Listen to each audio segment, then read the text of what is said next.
Think back to the end of 2025. The vibes at Williams were immaculate. They had just wrapped up their best season in nearly a decade. P5 in the Constructors' Championship, 2 podiums, 137 points, more than their previous 7 seasons combined. They have Alex Albon and Carlos Sainz. For the first time in years, Williams looked like a serious racing team again. But when the 2026 season effectively started last week in Spain, the Williams garage was empty.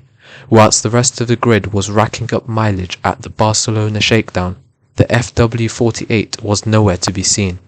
It's the third time in 7 years the team has been late with a car to build.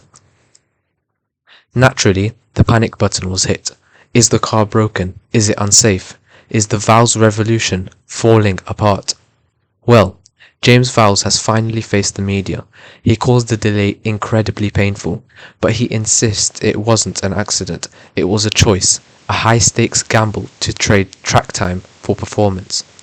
So let's cut through the PR noise. Today, we're looking at why the car really wasn't there, the human glue holding the factory together, and why missing this test might ironically be the genius move that saves their season. To understand why Williams missed the test, you have to understand what they are trying to build. James Vowles didn't want to build a safe, slow car just to be on time. He wanted a weapon. He openly admitted that if they had just printed the car design back in February, they would have made the test, but the car would have been slow. Instead, they pushed the boat out. Way out. Vowles revealed that the 2026 car is 3 times more complicated than anything Williams has ever put through their system before. Just think about that for a second. Triple the complexity, triple the workload, all at once. And this is where it went wrong. Vowles was brutally honest, perhaps too honest. He admitted, "I didn't scale the business in the right way to achieve the output clearly." He tried to force a championship-level design through a midfield-level factory. The result? The system clogged up. They started falling behind on parts, and the timeline just collapsed. They bit off way more than they could chew. This leads us to the most fascinating quote from the whole debrief. You see, modern F1 teams run on digital agility, automated systems, efficient workflows. Williams, they aren't there yet. Vowles describes the team as being in a halfway house, stuck between the old way of doing things and the new. So, when the digital systems couldn't handle the new complex car, the team had to rely on what Vowles calls human glue. It's a great phrase, isn't it? Human glue. Basically, it means people. It means staff working overtime, engineers going above and beyond to manually fix the gaps that software should have handled. The car wasn't built by a seamless process, it was built by sheer brute force and exhaustion. Now, whenever a team goes missing, the paddock whispers start, and the big rumour was that Williams had failed their crash tests and built a tractor. Let's tackle the safety stuff first. Did they fail crash tests? Yes, Vowles admitted they pushed the boundaries so hard that they failed certain corresponding tests, but he calls it a blip. The important news is that, as of right now, the car has passed all necessary tests. It's legal, it's safe, that drama is over. However, the weight, that's a different story. Remember 2024? The Williams was late and it turned up overweight. It killed their performance. When asked if the 2026 car is overweight, Vowles got evasive. He said, "It's impossible to know it. You need the car together without sensors. That doesn't exist today." Let's be real here. If the car was underweight, he'd probably tell us. The fact he's saying we won't know until we build it suggests they might be in trouble.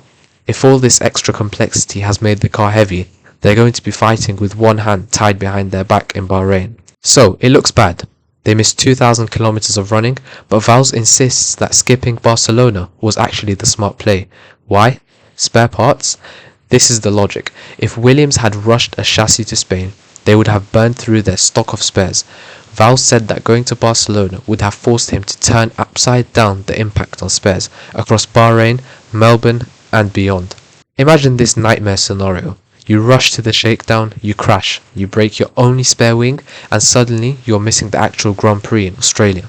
Vowles looked at the cold, damp Barcelona weather, looked at his spare parts inventory, and decided there were 0 points for running in a shakedown test. Instead, They stayed home and hammered the virtual track testing. They tested the cooling, the brakes and the systems in the simulator. Plus, they have a cheat code, Mercedes. Williams runs the Mercedes engine and gearbox. While Williams was at home, the factory Mercedes team was running in Spain.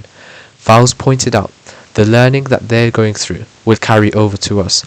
They get all that reliability data for free without risking their own chassis.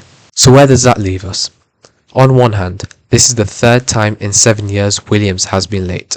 It shows that for all of the talk of transformation, the team is still fragile. They are relying on human glue because their systems aren't ready. But on the other hand, this is a team that has stopped accepting mediocrity. Vowles is taking a massive gamble. He's betting that a fast, complex car that arrives late is better than a slow, simple car that arrives on time. He's prioritizing being ready for Melbourne over looking good in a private test in Spain. The truth will come out in Bahrain on February the 11th. They have a filming day booked to shake down the car, and then it's go time. If the FW48 is fast, nobody will care that they missed a rainy week in Barcelona. But if it's slow or overweight, then those questions about Vowles' strategy are going to get very loud very quickly. What do you think? Is this a masterstroke of management or a sign that Williams is stretching too far? Let me know what you think in the comments below. We'll be covering the Bahrain test in detail, so don't forget to like and subscribe. We are aiming for 1,000 followers before the summer break. Thanks for watching and see you on the grid.